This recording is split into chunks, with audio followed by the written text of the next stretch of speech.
Mr. Chairman, the sponsor's state that he comes from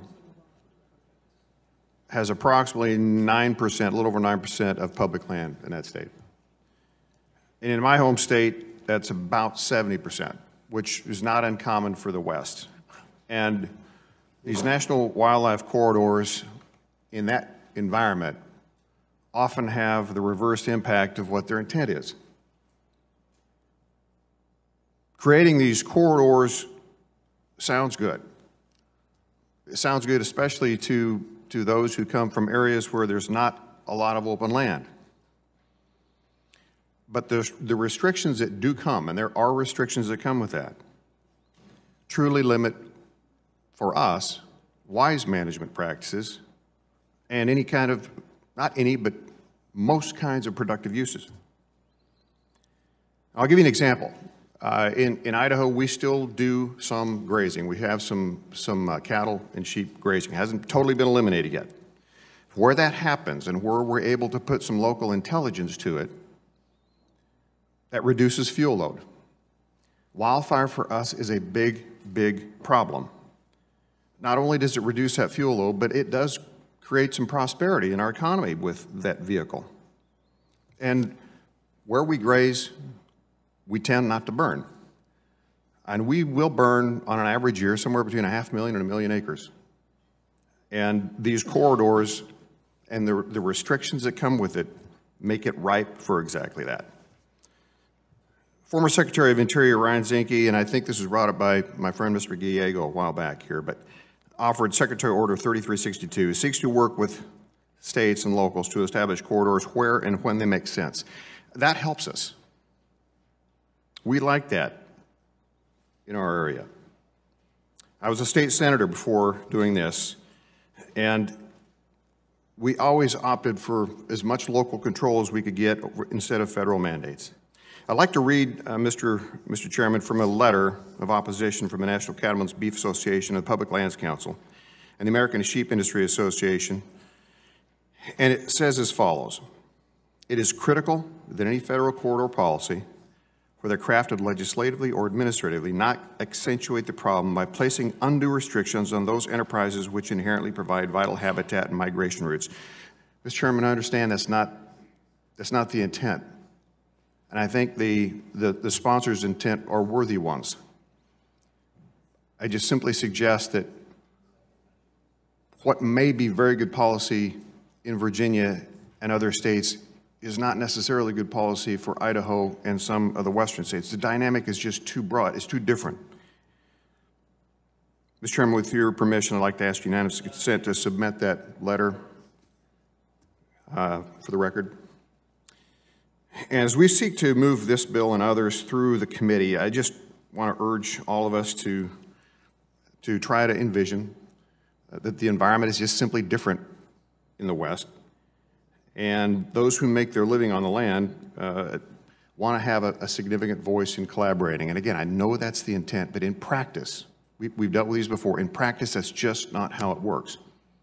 Because the federal designation instantaneously has an impact. And I'll close with this, Mr. Chairman, make no mistake, the land, including these corridors, will be managed.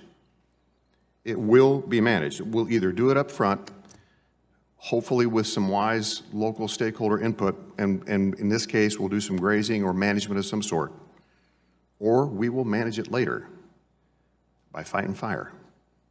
And that's just the reality of it. Yield back, Mr. Chairman. And recognize Mr. Gallegos and apologize for skipping you the last time. Not a problem, Mr. Chair. I strongly support the passage of H.R. 2795, the Wildlife Corridors Conservation Act, introduced by Congressman Beyer.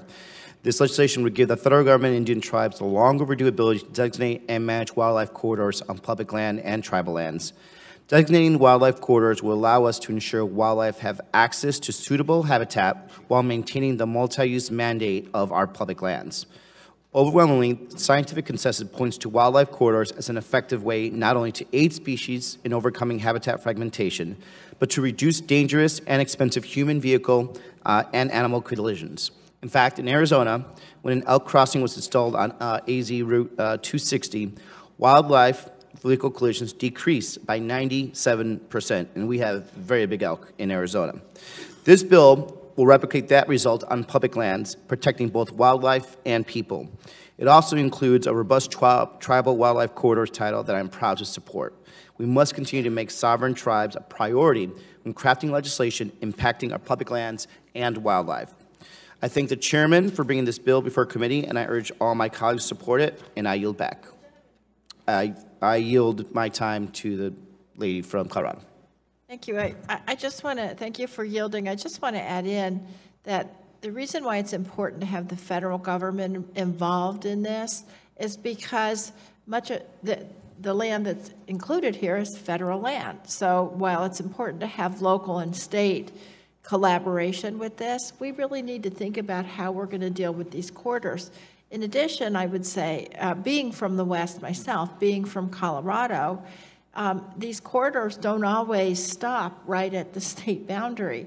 And I'm seeing this with some of the lands in my bill that this committee passed a few months ago, the Colorado Wilderness Act, where we actually have some of the areas in my bill that stop at the state borders. I'll tell you, every August we have, Mr. Tipton will tell you, down in the southwest corner of the state, we have a tarantula migration. I happened to be down there. I didn't see the tarantulas, but I was down there in August. They don't just stop at the Utah border, and that's why it's important that federal policy take these things into account when thinking about how we're going to manage land for wildlife migration. And I thank the gentleman for yielding. Gentlelady yield. Would the lady yield? Mr. Gay, yield? Yes, go to you. And just a reminder, not a criticism, but just a reminder that in the West, those of us in the States are more akin to tenants than landlords because of that structure. And our landlord is $23 trillion in debt. They simply do not have the resources to do it. That land is not managed unless we engage locally. Thank you. Thanks, sir. Well, the gentleman, since we're piggybacking on the gentleman's time. As long as we don't talk about